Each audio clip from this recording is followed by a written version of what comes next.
want to introduce my guest for the segment AM Talk, but let me just run this by you. We have the Flight Center. It's known for being the masters for cheap fares, and the Flight Center is Ghana's leading travel agent, offering cheap airfare, both domestic and international. For those of you who want to have your honeymoons in, let me just name the locations, Dubai, again, holiday packages, cruises, ski holidays, last-minute hotel deals, and travel insurance packages. It's all for you to enjoy by the Flight Center. And you get your flight ticket from Accra to Milan, Accra to London, Accra to Madrid, Spain for just $499 US. Accra to Dubai is $562. Accra to New York, $955 US, and all these just exclude the taxes that are required for you to pay. And honeymoon in Dubai is $2,460 for a couple, and package include visa, return flight, 5-night hotel and tour. We also have a desert safari, and many of you have been watching the new clips now of Sarkodie and the rest. They all go to the desert now these days to have a good time. And for many of you who watch those Arabic videos, you get to see the belly dancers. They'll be shaking. You get to see them on the cruises as well. There's a half-city tour of Dubai, and you get to go to the Burj Khalifa at the top of the desert as well. And so the flight masters could be contacted on this very number, 0544-322-111 or 0544-322-114. Now, my guest for the morning, I have Kobi Champong. He is the administrator for GIFEC, and thanks for joining me. He's also aspiring to be a parliamentary aspirant for the Cape Coast North constituency on the ticket of the NDC. He's in contention with a number of people, and so I wish you well, sir. Thanks for joining me this morning. And also have Osebun Swama, Obiamwa, as many of us know him. He's a member of parliament for Ikapim South, a member of the MPP as well. We know that we'll be having or convening a press conference. We'll be talking about that. Actually, it's going to dominate our discussions this morning. But the doctors are still on strike. And this time, even psychiatric nurses have decided to picket and later pitch camp, spend the night at the frontages of the Ministry of Health. Kobi, I have to start with you. I hear that a document that government had drawn up, 62 pages or just in excess of 60 pages, had been withdrawn. Government says it doesn't want to negotiate with the doctors if they don't go back to work. Is that a set criteria, a good benchmark for you? Well, I think government has been pushed to that position because under the labor laws, you don't strike when you are negotiating. And that's the position that we are now. So if you decide to strike when negotiations are ongoing, then who are you negotiating with? When government does that, it means it is condoning illegality by the Labor Act, and that is very simple. You need to come back to work and then we negotiate. But if you stay away from work, then what's the basis for the negotiation? Because you are doing something that is illegal under our laws. So government's position is just right on. The doctors need to come back to the negotiating table by going to work so that we can continue with the negotiation. Other than that, what's the point in negotiating with somebody who is already on strike? Well, we do understand the things that you've said, and I'll still be with you. Is that a position for you to take when we know, even though with the spirit and the letter of the law, the Labour Act, there could be some indications that one party may not have followed due procedure?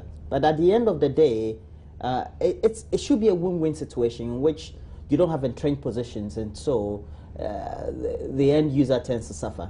Here, somebody who is sick would have to access health in the medical facilities. Yes, but if that is the position, then what's the point? I mean, laws are meant to be enforced. And if government is enforcing the law with regards to an action taken that is illegal under our labor laws, then government is right.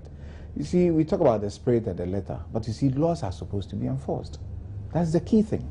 And you see, if you begin to acquiesce to some of these things, others take a cue and do the same thing. And that is what should not happen. Our labor laws should be enforced. That's it. If the law says you don't strike, you are an essential staff, you don't strike or you don't withdraw services when you are negotiating, that is what you have to do. It's that simple. We don't have to go about this spirit letter. No, it doesn't help us, because the moment you do that, it becomes a trend. That I know if I strike, even though it is illegal, government will pay me. That's it. And you see, in our jurisdiction, I find this quite interesting. People go on strike and still expect to be paid. You are a labor union, you call a strike, you pay people from your funds, your strike funds. As happens in the UK Everywhere, and yes. Okay. You are supposed to pay your members from the strike funds because they pay dues. But you do know it's not a norm in Ghana. It's not a norm, but that's what we should be doing. Then why do we call the strikes then? Then negotiate through working, not negotiate by striking. You know, I remember in the US, air traffic controllers, there were so many of them. They tried to hold the US aviation industry to ransom by going on strike. Ronald Reagan fired all of them.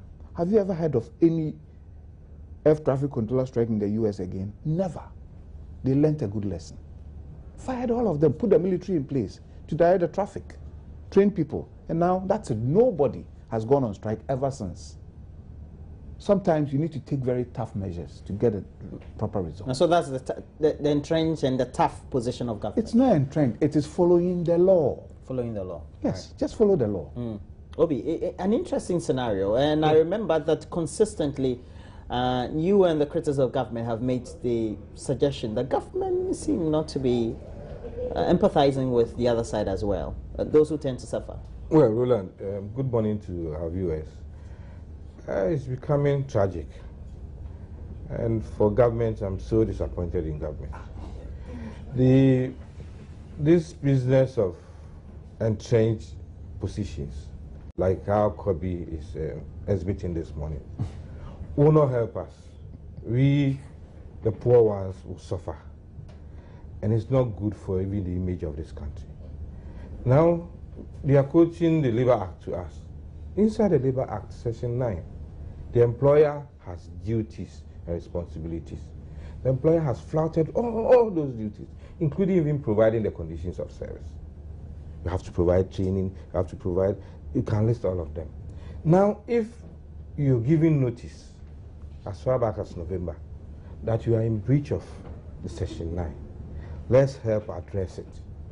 And you wait for this situation to arise and say that after all, you're essential service, so I can afford to flout the labor regulations because as essential service, you're not supposed to go on strike, then we are all in trouble. Well, that's true. We are all in serious trouble. Well, that's true. As essential services, you're not supposed to strike. Yes, but otherwise the military also will be in the streets striking. But as employer... And that's why that's why there's a difference between why they categorize them in the Labour Act as essential against those of us who are just ordinary people. Yes, but you don't take the advantage of that situation and say that because they are essential services, then I can afford to flout the regulations or the Labour Well, how Act. about the other side also taking advantage that because we categorize ourselves as essential and indicated in the law, that is why also we can do what we're doing. Roland, that's why they went through the process.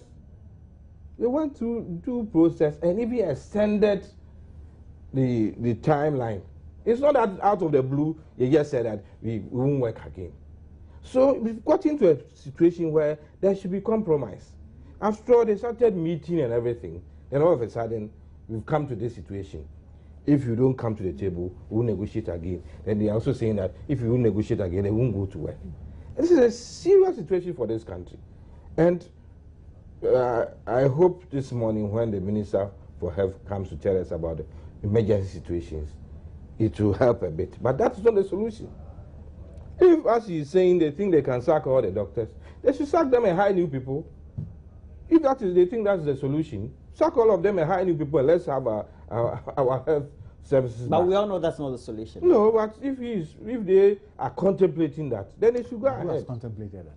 Because you're saying that in the you give US, an example of Ronald and Reagan. it never happened again. So if they think that they can sack all the doctors and it will never happen again, they should go ahead so that we have our health services back. But I'm saying that we've got into a situation where you cannot blame one party. If anything, you have to blame both parties. Essential services, as much as possible, don't go on strike. Because otherwise, if the police should go on strike, if the prison wardens should go on strike, if the armed forces should go on strike, we are all in trouble. So essential services, as much as possible, don't go on strike. But employer, as much as possible, meet all the requirements under the Act. It's just like employing somebody to be in charge of security in your premises. You have security. Don't make sure you never absent yourself, otherwise you were in trouble. You have employed a security. Now you're also supposed to at least pay him. Oh, they are being paid. It's not the same scenario. No, I'm saying they're asking for lay down conditions of service, which but did have not you read the Act? Which did not. Have you read the Labour Act? I've read sections of there. A lot of it. Consistently. Have you read the Labour Act? I know all the things you're talking about. It is Section so 9 fundamental. It is so fundamental. You don't just employ a doctor and just one page letter, you give it to him. Otherwise, how does he insist on his rights? Otherwise, how do you also even insist on your rights? Roland, this point. It's so fundamental. This point. You let me finish. You come in. It's so fundamental. Otherwise, that is the whole situation. What does it take to say that for the next 2 weeks?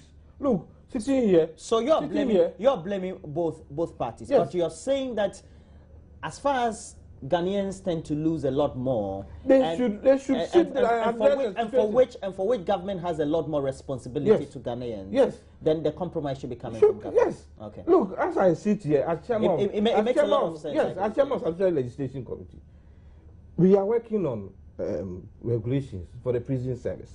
We are working on regulations even for the BNI, and they are all demanding certain conditions. Sometimes we bring in fair wages. At our meeting, we insist that these regulations, draft regulations that we have brought, refer to fair wages, let them also comment. Because we don't want them to go through the experience of the police service, where the police service, they had all their regulations, but they cannot even meet the allowances that are in the regulations.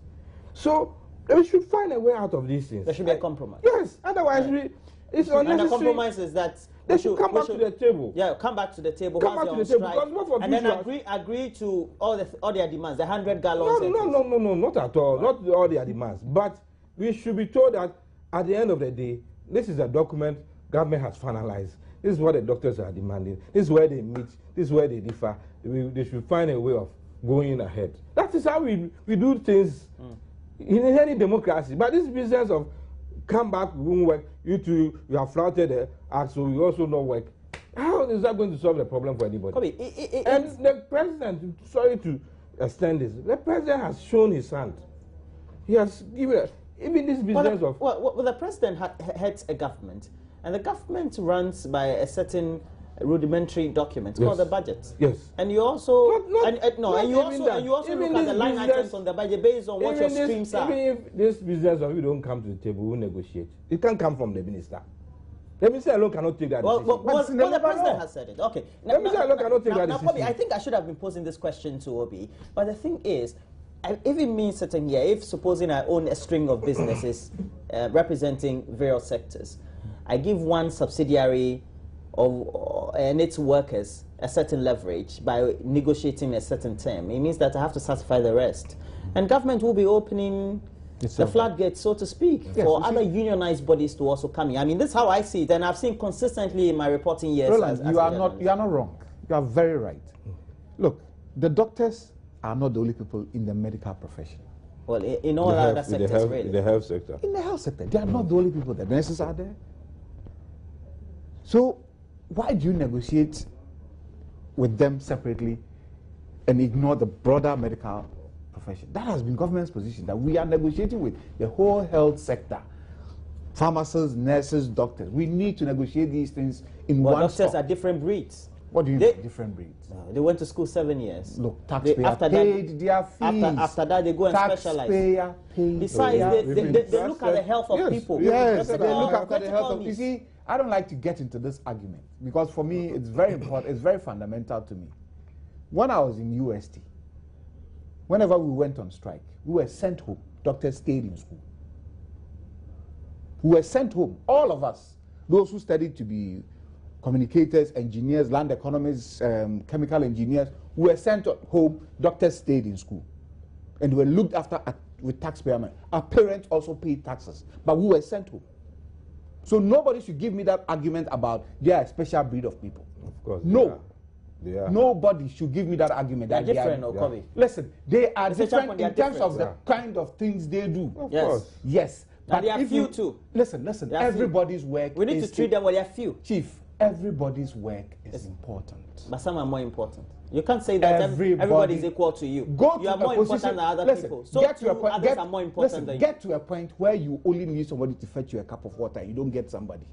You tell me that person's work at that material time is important. Well, only a cup of water that you need to survive. And you don't get anybody to fetch you that cup of water. Well, good point. You say that person is important. So don't let us make that argument. We understand that here you work under several conditions that need to be satisfied. Agreed. But you don't take the nation to ransom. Have they? That's what they are doing. The law says you are essential staff. Do not strike. Negotiate while you want to get your conditions of service. By the way, when was the last time they had conditions of service, according to your doctors themselves? They never had. They've never had conditions of service. When government asked them to bring their proposals, when they sounded the note in November, when did they bring their proposals? It was only in June 29th. So you also want to want to take about 7 months to do? No, it's not about taking several months, which means there's a lag. Now, you can't push everybody to come to your table all of a sudden, because the proposals have to be studied and things have to be looked at in terms of the budgeting streams, period. That is the bottom line.